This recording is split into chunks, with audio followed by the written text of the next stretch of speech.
Good day, Dan Whitmarsh here from HR Strategies Consulting with my colleague Leslie Dalzell. We're here today to kick into the February event of our ongoing monthly series of WebEx called Empowering, Supporting, and Connecting, a modern framework for driving performance management success. So let's get started. We've got a lot of material to cover today and a little time to do so. So we're going to be efficient and just move into the agenda. What we're going to start with is just a quick introduction about Leslie and myself, introductions to HR strategies. We're going to talk about the traditional versus an agile, continuous performance management style approach to performance management. Put it all together in a nice kind of recipe card format, and then bring it together, give you a quick, maybe 10-minute demo, depending on how much time we have, and then leave some time at the end for questions and answers. So, who I have with me today, not only what as in spectacular, but who as in spectacular is Leslie Dalzell, who is our senior HR consultant. She is PROSI certified for change management. She leads all kinds of practices here on the HR side of our organization. And myself, for those who've been regular participants in these events, I'm, I guess, the anchor maybe to the monthly series. It talks about all topics. I'm a senior solutions engineer at HR Strategies Consulting. He's our guru. Oh, thank you. So for those who are unfamiliar, HR Strategies Consultant has been around for more than 20 years. We first and foremost were an HR consulting organization, but in the last 7 years, we've adopted an HR IT practice. So we still keep those as, buckets inside of the organization, but as you can probably imagine, very significant overlap between those two platforms and processes. On the left, I'm kind of highlighting the human capital talent management practices, which Leslie's part of the organization and her team, where they'll do total rewards, pay equity, employee experience, engagement, leadership, coaching, the data analytics, outsourcing, right from everything helping you to decide what to do to who you should decide to do it with. And of course, Leslie's bailiwick of change management. And then on the right side is my side of the ship, where it's the, not just me, sorry, our team, where I come from. It's the HR IT side of the practice. So we will do technology, largely success factors, workforce software, Qualtrics, lots of great systems and platforms. We are agnostic. We will work with most every platform. We'll do technology reviews, roadmaps, change management, training, and support. So there's a lot that goes on.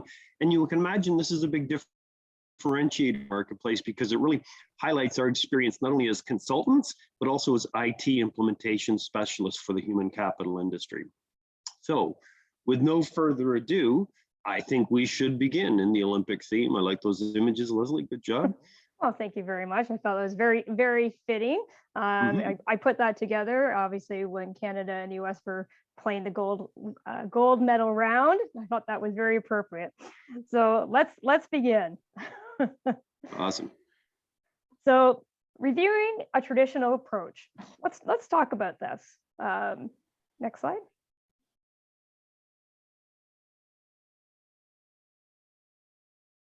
Okay, I love this caption. It always makes me laugh a little bit. It says, I got a text from your boss, keep up work. What does that mean? You just got your annual performance review. So let's talk about what that is. This is pretty traditional. So at the beginning of the year, usually there's goal setting. Then sometimes there is a mid-year review, and then an annual review, and then end of the year feedback. This is what the traditional performance management is like. And a lot of you are very familiar with this. Next slide. Sorry, Leslie, I'm trying to keep up with you. Oh, sorry. So does this sound familiar? It should. This is the way companies have been operating for years and years and years and years. What are people saying? What else is everyone saying about this? Here are some common responses. Isn't this something we did last year? Why are we evaluating? Why are we evaluated on this? Nobody's listening to. Why are my feelings being hurt? I don't trust my manager. My manager already has their favorites. This isn't helpful. What a waste of time. And of course, we all still get paid the same. So what's the point? And is my manager being evaluated too? These are some of the common responses to what the traditional performance management poses to people. And, and I'll be honest, I feel that way as well. As an HR person that's been practicing for almost 20 years, performance management is the one thing I do not like to do. I don't like to administer it, nor do I like to do it, because to me, it's always seemed very pointless because it's not in real time. Dan, I'm going to flip it over to you because you have some very interesting stats here. Yeah, thanks, Leslie. So another bit of humor to add on here, because, while we're talking about a very serious topic, I mean, it gets a lot of attention and notoriety for the right and the wrong reasons. Aside from chewing people out and biting their heads up, what other management skills do you have? So I want to throw two numbers up here in front of you, 58 and 42. And they should be shocking numbers that resonate with you, because a recent Harvard Business Review survey found that 58% of people will trust a complete stranger, yet only 42% trust their own boss. So how do you do performance management with somebody who's a very high unlikeliness that you're going to agree with what they do? And the manager is the crux of the issue, because employees whose managers regularly communicate with them are 3 times more engaged, according to Gallup. And those who don't routinely communicate, those who with managers who don't communicate. So highly engaged employees receive at least once a week. And bottom stat here is 77% of employees want to be asked for their feedback by their employee more often than once per year. And I mean, as Leslie pointed out, those annual cycles just aren't working effectively. So when we look about these stats, we've got 48% of executives. These are from a Deloitte study that says 48% of executives are weak in improving development business results to drive value. The Corporate Executive Board tells us that 66% of employees say their performance review process interferes or actually impedes productivity, which is crazy. So it's counterintuitive, right? We're not getting them to be more productive, we're hurting it.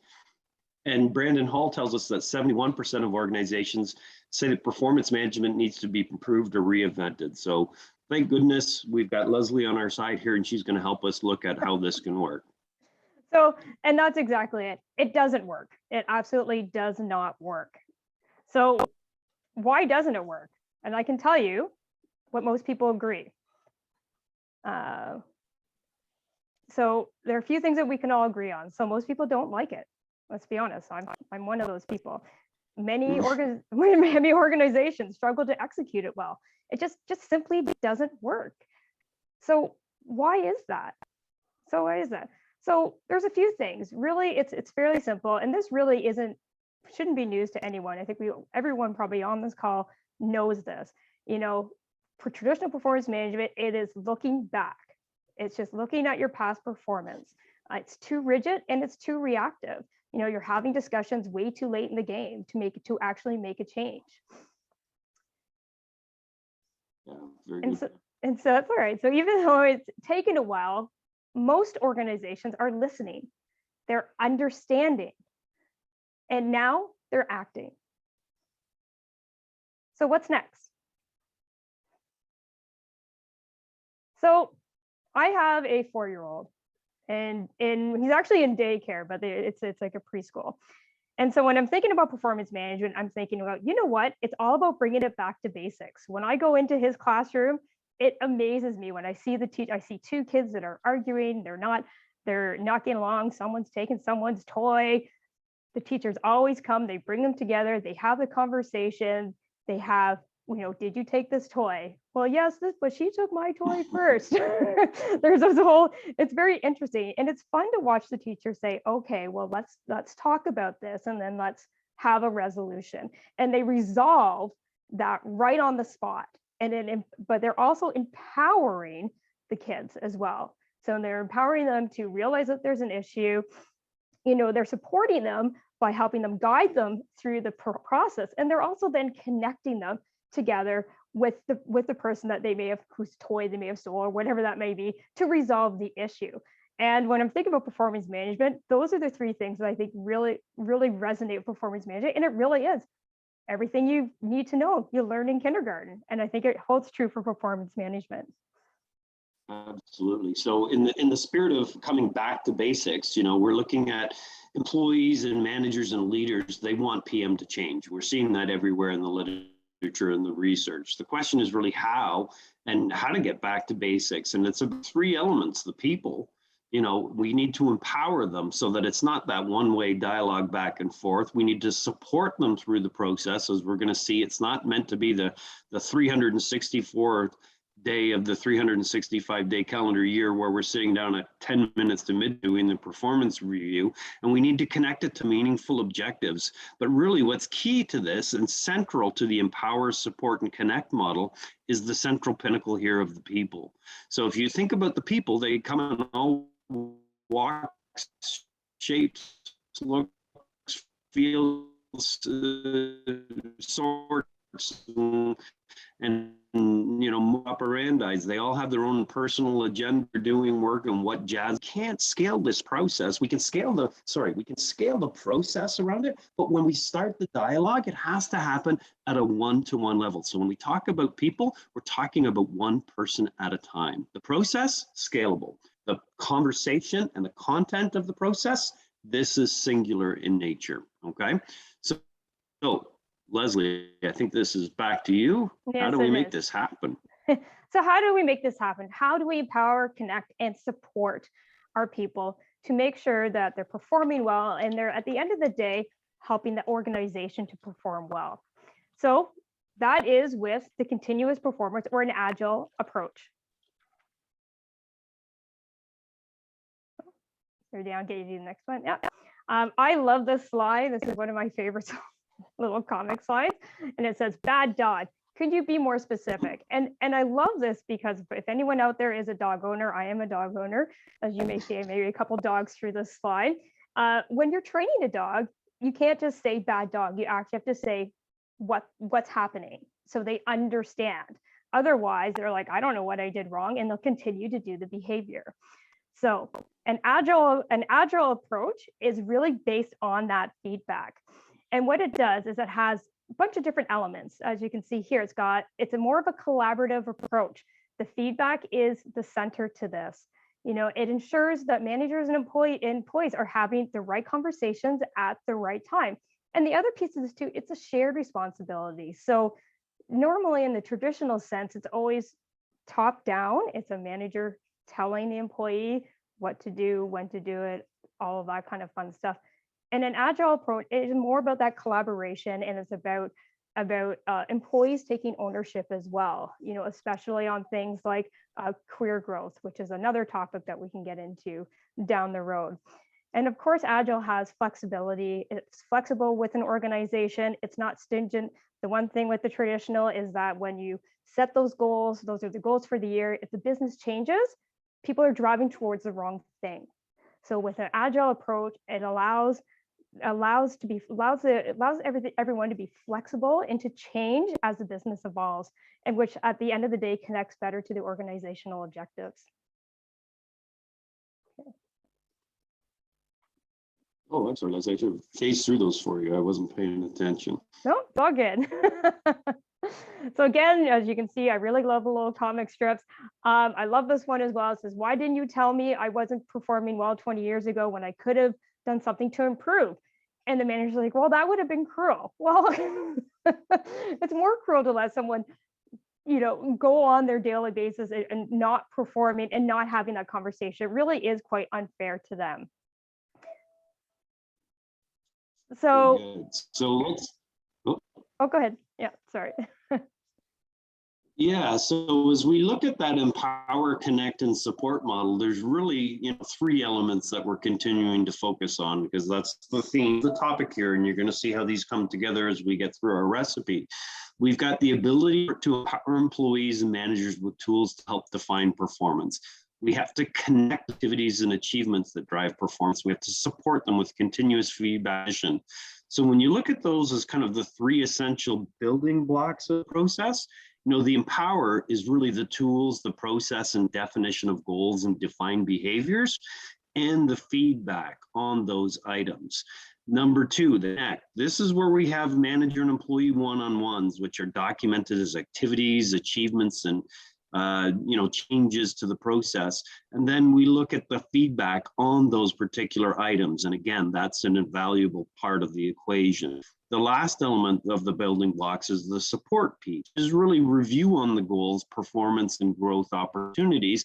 And again, delivering feedback on those items. We're not just left missing the mark at the end of the day. We always make sure we're corrected on a path to the right direction.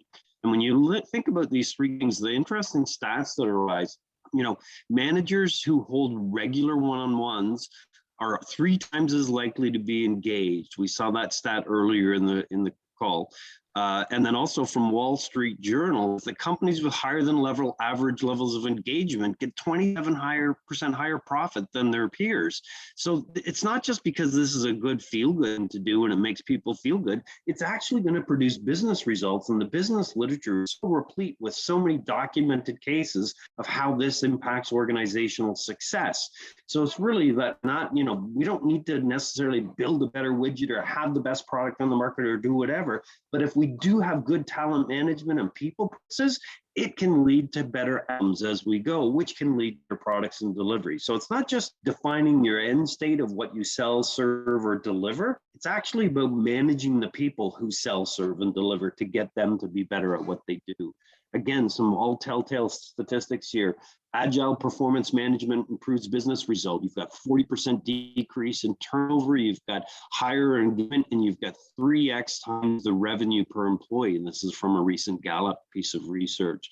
So there's no shortage of data out there that underpins the importance of why we want to take these practices and make them effective practices. Leslie?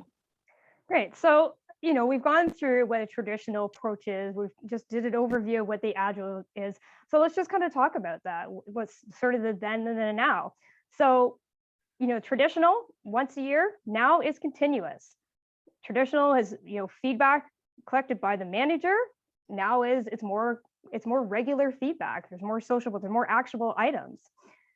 The goals were more individual focused. Now they're a little bit more team focused.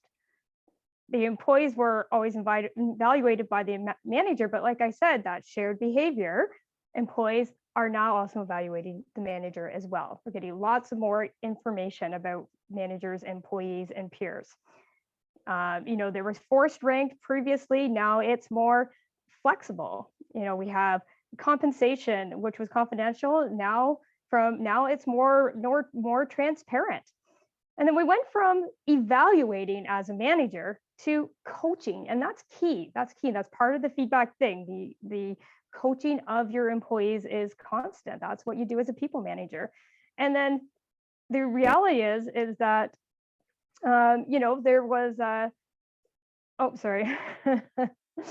we look at, one leader evaluates each individual on opinion based, and now we have it heavily data-based as well, because you're being able to pull a bunch of information from different sources, whether or not that's peer reviews, 360s, it could be different types of engagements, surveys, etc. And the reality is that the traditional one was a waste of time. I don't know how many managers I talked to that would be like, oh God, we got to do this. We're trying to get these projects out, and now I got to spend all this time doing performance management. The Agile is faster. It's faster because it is real time. It's not waiting till the end of the year. It is doing it on time. It's real time information, and that should move the business forward. So at the end of the year, it's not a big deal. You've had the conversations all along. At the end, it's just, okay, let's just talk about how at the end of the year, everything came together.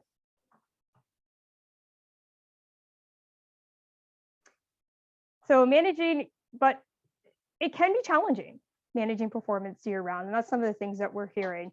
So we have people forgetting to do their check-ins.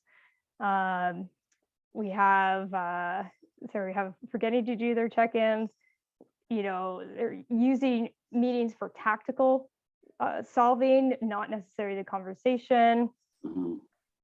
Meetings, they're also lacking some training on constructive feedback and coaching, and they definitely, in my experience, are. I think that's an area where managers can definitely get some training on how to deliver that constructive feedback. And then HR is, we're never sure as an HR, if people on this call are HR people, sometimes you're not sure, are those HR are those check-ins actually happening? Sometimes it's impossible to track, right? And we rely on surveys to measure engagement by managers.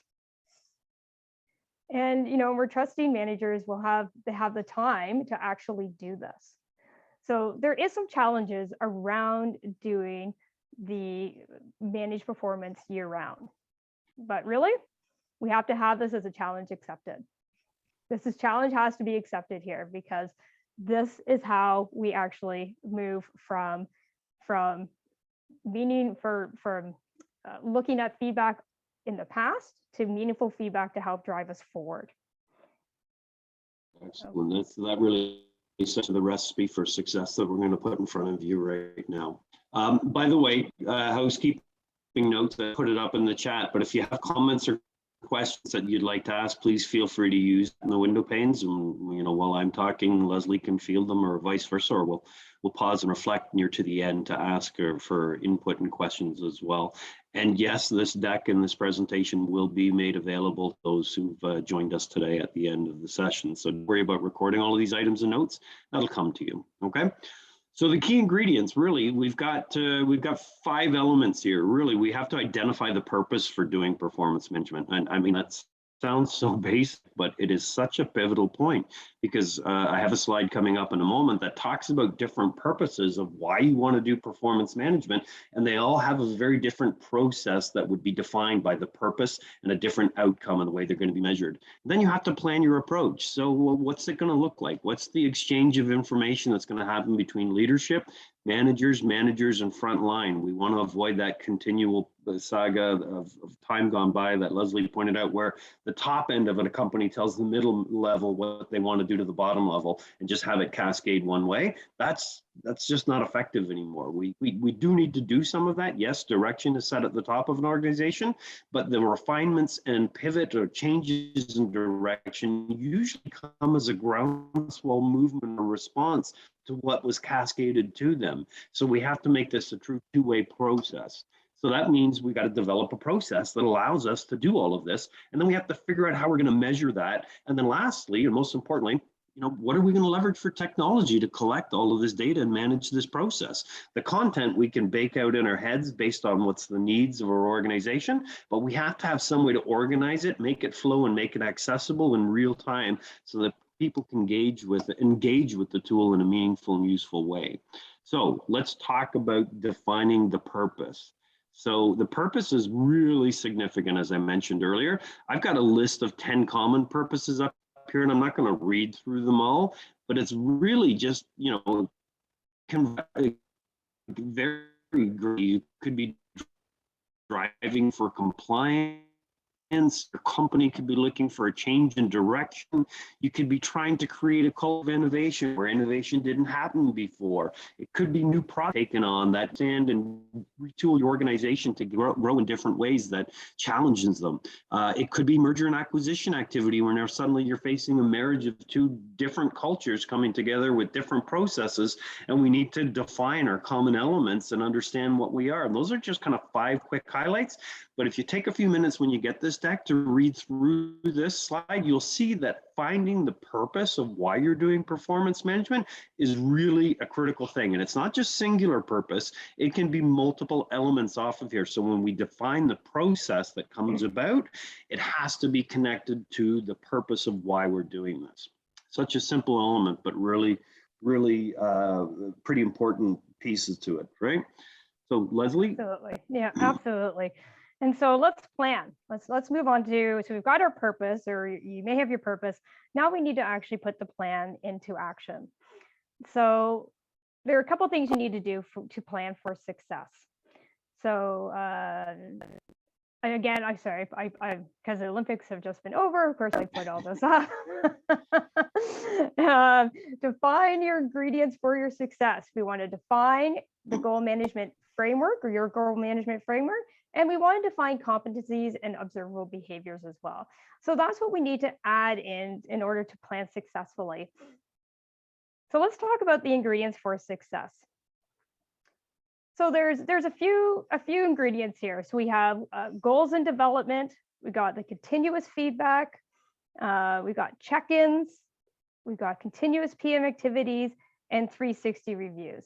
So, in regards to goals and development, again, it's looking at your development needs. We do the whole sort of stop, start, pause type of thing, more or less do differently. Continuous feedback, we've talked a lot about that. Check-ins, do recommend doing these quarterly at a minimum. Some people and some managers may want to do it monthly, and that's totally great. And then, of course, there's always continuous PM activities as well. So it could be project related, it can be role readiness, it can be the performance improvement plans.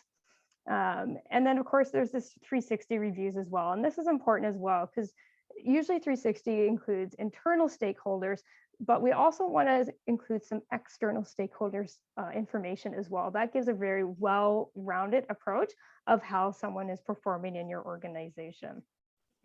So those are the key ingredients that you'll need. Now you need to look at your goal development framework. So what does that look like?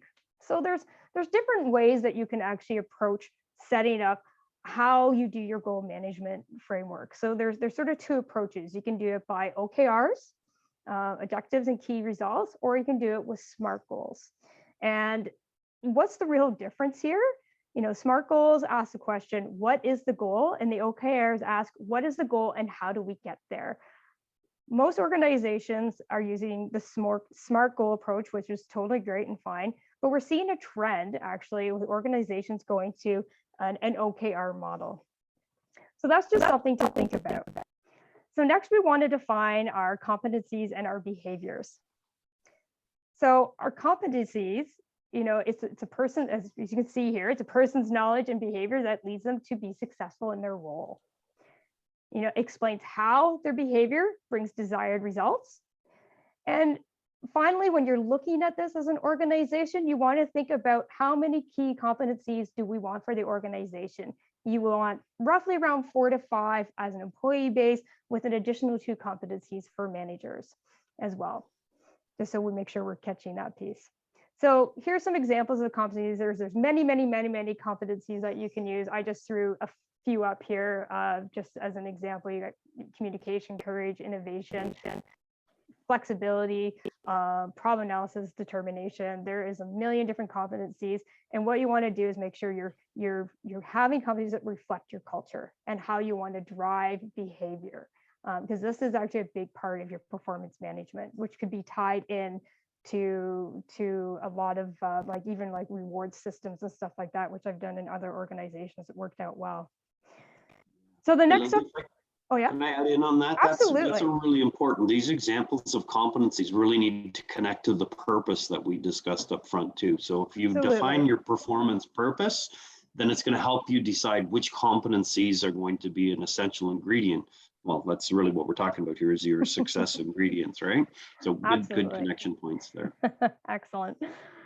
So let's talk a little bit about the process. So we've talked about the process throughout this webinar in regards to the feedback and the people. And this is really where you need to actually draw in all your people into this process. So who do you want to have as your stakeholders? Well, really, that's almost everybody. But of course, you have your employees, you've got your managers, and of course, you've got your HR, your people, your people. I like to say. So employees, they need to have that feedback. We've talked about that. I'm driving this home. Feedback. That is so key in this system that you need to have. Managers need to be on board with this. They need to provide that regular feedback. It's that coaching piece that employers or that managers need to be working with their employees to make sure they're getting everything out of their employee and driving the right behaviors to successfully achieve company goals. And then of course you have HR as well. And so HR is there to help make sure these conversations are happening, to remind employees and managers to make sure they're having those conversations, and to give some guidance and some training on how this is to be done. And so again, going with the process, communication, again, that feeds right into feedback. That is key to this process as well. We want to make sure you're leveraging your change management processes You want to make sure you're having communication with all stakeholders, so it's just not management and leadership. You want to have it with everybody to make sure you have buy-in. And you want to look for that PM software solution that's going to help deliver the program that you would like. And when you have that kind of software piece, this is what we need this is what is key to helping capture data. So it helps from a manager, an employee, and an HR understand when goals are created and completed, when skills and competencies are being evaluated, when activities and meetings are being sort of tracked, or what the meetings and achievements are against the goals. You want that final review and calibration process. And again, coaching, and feedback. What was that word? Coaching? Is that what I'm hearing you say? Yeah, I think I said something like that. Coaching and feedback. Yeah. Very, very, very, very, very, very key. Mm-hmm. So measuring for success. So what does that look like? Again, like Dan had said, and Dan, you can feel free to jump in at any time on this part as well, is you want to come back to your purpose. This is what Dan had talked about at the beginning, or we talked about at the beginning of this process of the recipe for success. What does that look like? Go back. What is your purpose again? Did you have a SMART purpose? Do you have common standards across the organization? These are things that you need to think about. And so some of the tips you have is, are you communicating your range of merit? Does it connect to those performance measurements? Again, did you equip your managers with coaching and how to coach with feedback? Now, one other thing I'll say is we talk a lot about managers and coaching and feedback. The other one, just as a little thought as well, and I've done this in other organizations, we also train employees on this as well, on how to deliver feedback as well. It's just not it is a manager piece, but it is an employee piece as well. So just as if you're thinking about doing some training on it, it's both managers and employees. And the other piece too is, are you taking evaluation of the process from all your stakeholders? Like, how are you doing? Do they think this is working? And if it's not, how do you adjust? Okay, so how does it all fit together? Dan, I'm gonna flip this over to you. Awesome. So let's try and bring this together and bring it home. So I want to talk about those fundamental building blocks. We're going to start at the very core of what performance management consists of, and it's about people getting towards goals. Goals ultimately pile up to be part of the performance cycle. Goals can be developmental in nature, or they can be performance bound, or they can be both, a combination of such. And really, this is a moment between an employee and a manager. Do more of, do less of, do differently, as Leslie pointed out. But then as we expand this, we start to get continuous performance management, which is really about chronicling activities and achievements that are contributing to a goal, so that we have a documented effort and a means of going into a weekly one-on-one or monthly one-on-one or regular scheduled check-ins that allows us to track things and see who's doing activities and keep up to speed with each other. So we can build on this, because now that we have goals and a feedback process between managers and employees, we're going beyond the cycle, and we're saying, all right, so how do these items really impact my overall performance in my role? So again, it's employee manager dialogue, but it's defined on observable behaviors and the work I'm doing. So continuous goals, I think back to when you create goals, they're really not about, hey, do this work. I mean, that's a given. But now we're starting to push goals with performance management feedback towards a PM cycle, which says I did this amount of work. And the feedback can be layered in at all of these levels, on the goals, on the PM cycle, or the activities and achievements, and right into point where we're getting feedback now from people not necessarily involved. It's beyond the manager and the employee. It can be incorporating line managers or people on a project, or maybe even external clients that we'll see. We have the capabilities to layer in off-cycle performance management pieces. So these could be performance improvement plans to help people, correct negligent behaviors. Or we could use it as a project-based performance and plan where, Leslie, myself, and Peter and George spun off into a small project that took 4 months, and we want to do a formal performance eval on how we contributed to that project. So it doesn't have to be just an annual thing. We can use performance management for project-based assignments or different responsibilities or spans of control inside of the organization. And then, of course, at every given moment, we can layer in 360, which is bringing in the ability now to get input from outside of the organization. So we're really growing. If you look at this cycle, goals, which is just me, to me and my manager, to me and my manager and my work, to me and my manager and my teammates who are benefiting from this work, to the full cycle, to 360, incorporating people outside of the organization. If you look at this holistically, you've got, goals, continuous performance, and feedback really largely rests between you and your manager. And then you've got the PM cycle, which is your work inside of your organization. And then we can layer in tools out here to calibrate this against your clients and constituent groups who could be outside of your organization. So it's a very broad reaching structure, but the pinnacle of all of this, if I could point it out, make it perfectly clear, rests with the goals. Really, you have to have some type of goal or competency or skill that we're using as the foundational piece in the cycles to evaluate performance. And that has to be defined by your performance purpose, your plan, your process that Leslie so well articulated just a few minutes ago. So when we think about this, we've got those stages. We define the performance perp, we put in a performance plan, and then we swept around down here to the bottom and we designed a process, and then we figured out how we're going to measure this. And then really the crux of the matter is, once we've got these elements designed, what are we doing and how do we expect to change this? What's defined? How does the observable behaviors look? Do we have ways to communicate this across the organization and make it two-way? How do we deliver? What are our acceptable standards that impact compensation? And then we have to think about underpinning all of this by some type of supportive technology, because remember, we're empowering, connecting, and supporting, right?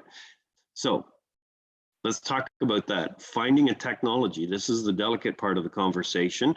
We need to do this, and SAP has an excellent model that we're going to leverage here and use to discuss. It's really about connecting, supporting, and empowering. So when you think about connecting, you're nurturing and engaging people, hiring and onboarding, and getting them to belong to the culture of the organization and fortifying that message that your culture cascades across the enterprise.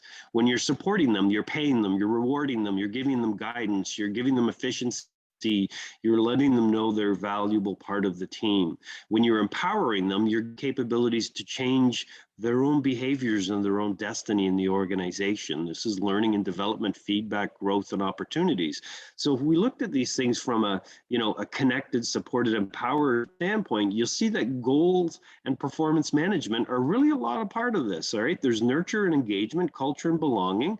Those belong to, we've got appreciation and impact. That belongs to performance management. We've got identifying opportunities and growth. We've got feedback and improvement, and we've got development goals, learning content otherwise. But these are all elements that really help us drive that connected, supported, empowered models. So let's jump into a demonstration if we can. And I think that rests with me, right? That does, yes. Okay, well, I'm going to do that here. So I'm going to log into one of my sample demo instances here. I'm logged in as a persona named Jeff Hill, who is a manager of a team. So bear with me, I relog in. It timed out on me while I was talking about those slides. All right, here we go. We're getting connected. So this is Jeff coming into his instance, and I'm not going to go over the UI, the interface. This is a full suite of everything. You can see I've got everything in here, but where I really wanted to go is into my goals, or in this case, we're calling them objectives. They could be called goals or objectives. This demo instance just happens to call them objectives. So when we go here, this is where, traditionally at the beginning of the year, we've got a goal plan. It could be last year's goal plan. It could be my corporate plan. We could have multiple different types of goal plans, but on my 2022 goal plan, the organizational effort might come out and say, hey, everybody needs to log in and you need to create 4 goals, 3 of which we're going to assign to your performance cycle. 1 or 2 could be developmental. So, the rules of how you want to set that up are pretty open-ended, but people can come in and add objectives. They can create new objectives from, personal objectives that they want to make public or private, it, put in information start date. They can even connect it to corporate initiatives that are underway, or they might come in and actually just pick from a library of goals. And the Success Factor solution comes with a beautiful library of almost 1,000 different types of goals that you can pick from almost anything. If you're in finance accounting, you can see we drill in further and say, let's talk about budgeting, and it'll give you some templated solutions and options here. Improve budget worksheet and track this as a goal, or you can come in and create, you know, a specific, measurable, attainable, relevant, and time-bound goal that Leslie talked about. Or perhaps you're even just working still on goals from last year and you want to copy these from another plan. Now, Jeff is a manager, and we can enable the capability to even take goals and cascade them up or down the organization. If we're privileged, we can mass create goals because Jeff has a team, not just of him. You'll see here down the left-hand column, here's his peers, his manager, and all of his direct reports. So he has the capability to actually jump into his direct reports and in on their goals and what they're doing at any given time, add comments to Jackie's goal around reduced customer complaints, post that. We can even connect it to learning activities. Now, what I want to point out on this slide, I'm just going to go back to Jeff first and foremost and keep on his profile and his goals. So the capabilities here are for Jeff to manage his particular goals.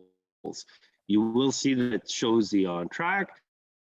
It also ability to track CPM achievements. This is really significant because this is where we're starting items that come from that continuous performance cycle forward into the process, so that we're not just putting a goal out there, we're connecting it to feedback, we're connecting it to continuous performance, we're connecting it to that eventual performance management cycle, okay? So if I'm going to click through here and we're going to go to the CPM cycle. I'm just going to take a look, and I've had feedback on this goal. So that's a kind of preview of it, but to get a deeper look at that, I'm actually go to continuous performance.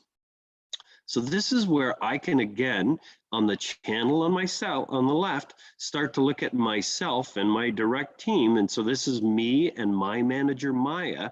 And here are my activities that I'm working on in conjunction with Maya. So I have a whole bunch of different activities. Work with legal and operations team to create next revision of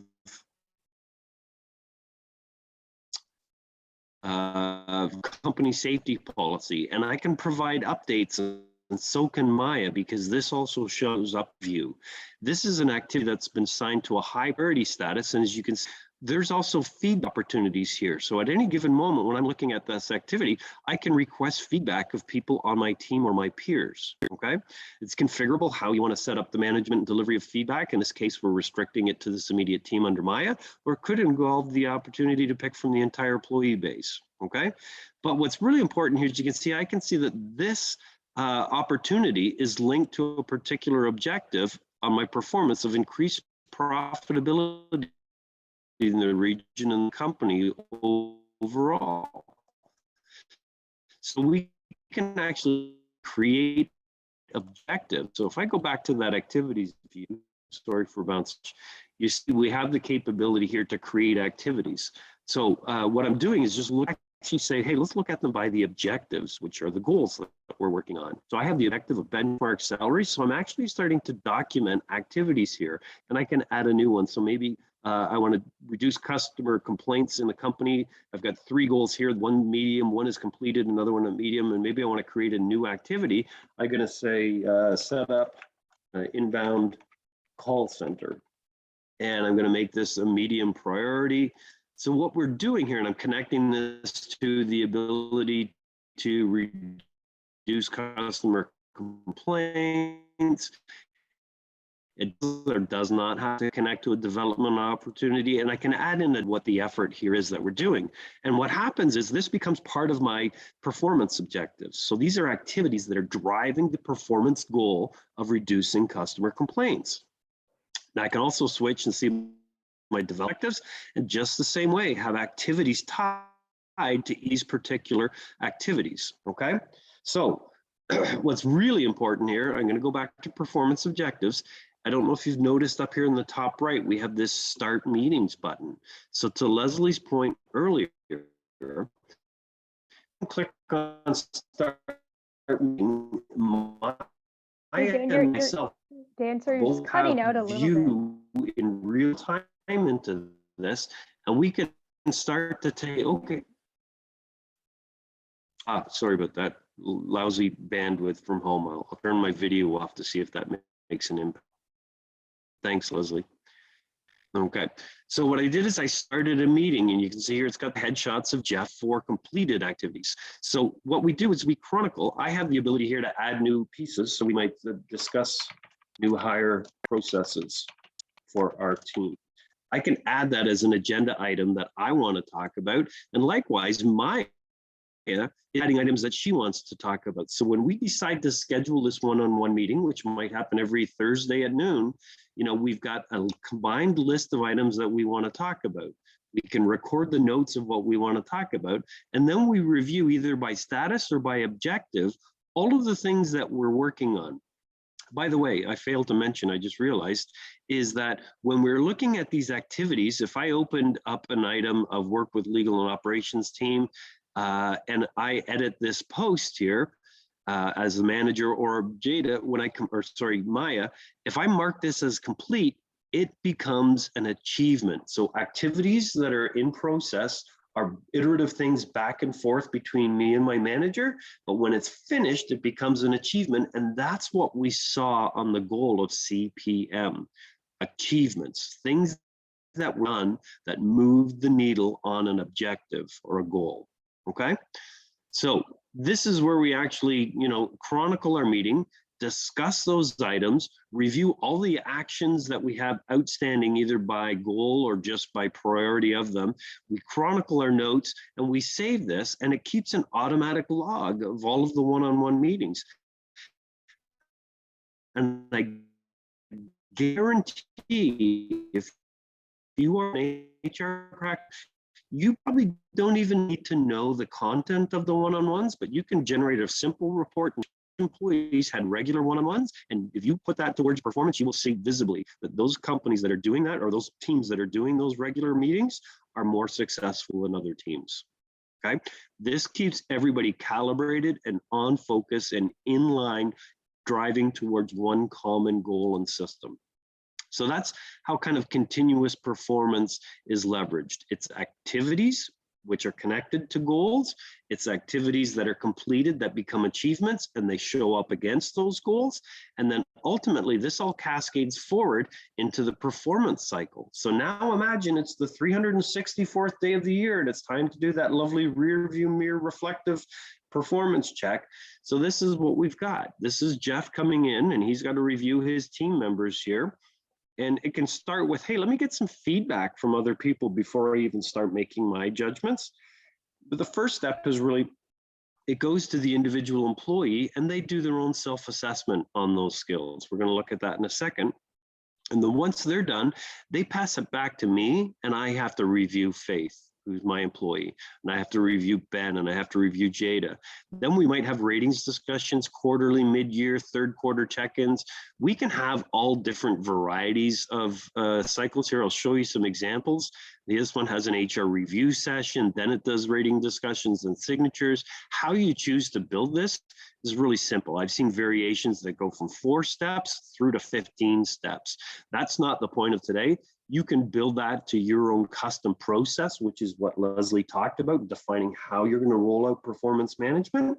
But we're going to leverage still those goals and those continuous feedback elements, and then leverage it in a final cumulative performance review. So let's take a look at reviewing Faith, because this is the essence of performance management cycle. When I jump into review Faith, it's showing us a kind of standardized form that has the route map. Hey, there's where we are in the process. We're on step 2 of 7. There's review dates. We can have introductions. If I just hit these things, it just kind of scrolls forward down the form. You can combine goals, core values, competencies and skills, developmental goals. However you want to assemble this, this is unique perform. It's not a one size fits all. You build this out as part of your process when you decide what content you want to be part of the performance annual cycle. So goals in this case are weighted for 50%. Core values are given the value of 20. Role-specific competencies might be 30, and that comprises our 1%. If I go back to the goals here, you can see this is pulling the goals forward. So we've got, I've opened them up. We've got a goal that's connected to forecast future cost accuracy to 5%. Faith gave herself a 4 to 5. By the way, it doesn't have to be a 4 to 5 scale. You can use different varieties of scales, but we have observable behaviors about what a 1, 2, 3, and 4, and 5 look like in this competency of our goal of forecasting. Okay. You can see here, Jeff is given maybe a 2 rating. So it's showing a gap of -2. We're tracking all of this up here. But if I were to promote, it becomes a gap of +1 in the favor of the manager, and it's tracking in real time. We can add comments. We can look at achievements. So if Faith actually had any of those continuous performance achievements, they would be displayed here. We can see the objective details. We can see any other details that we might build into the goal, which could include deliverables and milestones, and we can add comments to these. Now I'm going to jump forward from goals to core values, and you can see here in this case, we've got a core value of accepting responsibility. So again, Faith has already given her grade. We have observable behaviors about what that's like, and then we have observable behaviors for a manager on how they define what that looks like at these levels. So we're not giving individual managers, employees, or rogue chance to interpret what this means. We're telling them what a 1, 2, 3 writing assistance we can leverage in for this core value, accepting responsibility. Sorry, let me pick for the competency of communicating effectively. You can see if I want to give them something to improve on or something that they're meeting the objective or they're exceeding it, I can pick from lists of items. And then when I pick them, it says Faith needs to, or I can change it to you need to, or I can make it more prescriptive in terms of give advice. And it starts to give me a whole list of suggestions. So we all know that some managers just are not that skilled in giving coaching or advice. And this is allowing them a kickstart to that process. They could pick these off the shelf and use them verbatim, or they could kind of cobble this quote together with some of it and change the language as they go through. And then of course, at the end of this all, before they do it, they run a spell check on the entire form and a legal scan to make sure they're in compliance. We don't flag anything that shouldn't be put into a process, okay? So this is the essence of the form. We can do the same with role-specific competencies, add comments, feedback, etc. And then we'd get to developmental goals. We can evaluate them if they're included on the form, your comments, etc.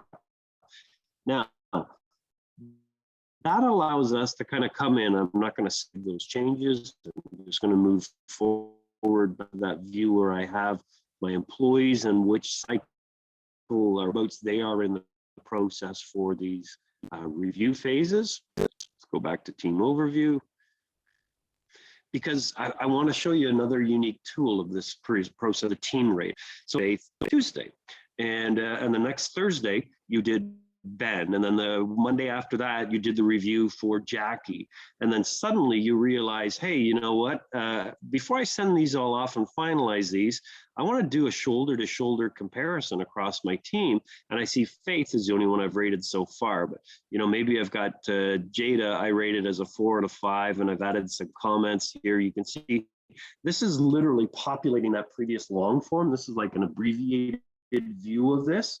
So we can add this elements and have it cascade backwards to that form before we finalize and send off. But as I start rating them, I think, that Tuesday when I rated Faith, I was really hard on her because I picked up a really nice speeding ticket or a parking ticket or had a nasty, encounter on my way to work that morning. And now as I think about the objectiveness of this and comparing shoulders to shoulders, all of my team, I maybe need to come in and do some readjustment of things and look at it. And I can look from the core values or role-specific competencies, because not everybody's going to have the same competencies. It'll give us a kind of layout of who was assigned those competencies. And it gives us the ability to kind of stack and rank and manage them as we go along through the cycle. So these are nice ways that we can kind of use this software platform to deliver the content that Leslie talked about, from that plan purpose, the process, the practice of actually delivering and communicating around this. This is the underpinning. It's the methodology and the framework that collects and manages, distributes, and provides a world-class user interface for managers, employees to conduct that performance management cycle. Now, in the interest of time, there's a lot of extra things in here. To book a full performance management demo, usually, I recommend an hour and a half. We could do that for anybody. We have calibration sessions. We have presentations that we can build out of these pieces. There's a lot of features and functionalities I just didn't get to in the 5 to 10 minute demo that we've done today. But I wanted to give you that kind of overall feedback and show you the capability to kind of launch reviews or do 60 executive reviews and use this tool for performance or goal or objective about, and then using the performance management cycle as a way to tee up Li's annual evaluation and standpoint of, hey, this is where we ended up at the end of the year. Does that help, Leslie? Was that a useful outline of the software? Yes, it was very, very quick, but it's pretty hard to get done in 10 minutes. One thing I do want to say to everyone that's on this call is that this is a lot. And if you are at that stage where you are still doing that traditional piece and you're looking to move Agile, you can phase that approach in as well. So it can be a little bit of shock to the system for some organizations to go from traditional to a complete Agile philosophy. But there is a way that we can do that. So we are here to help at the end of the day. So if you have any questions about performance management, if you're thinking about wanting to move from traditional to Agile, we're here to help you with that.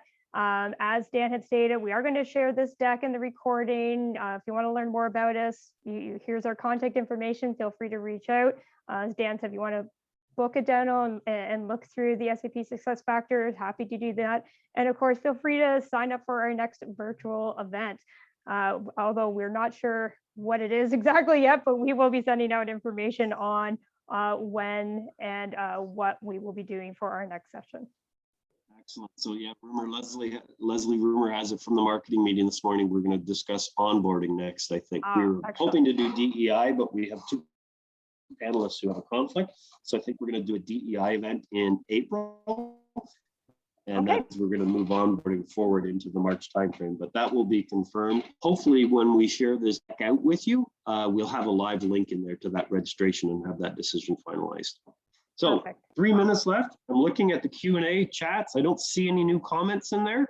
So Leslie, thank you for assembling the content. As always, you do wonderful work and really making this a very easy to understand process. And thank you very much for that. All right, thanks, Dan. You're always so much fun to do this with. Awesome. Thank you all. We hope you have a wonderful day wherever you are in the world. Thank you. Cheers. Bye.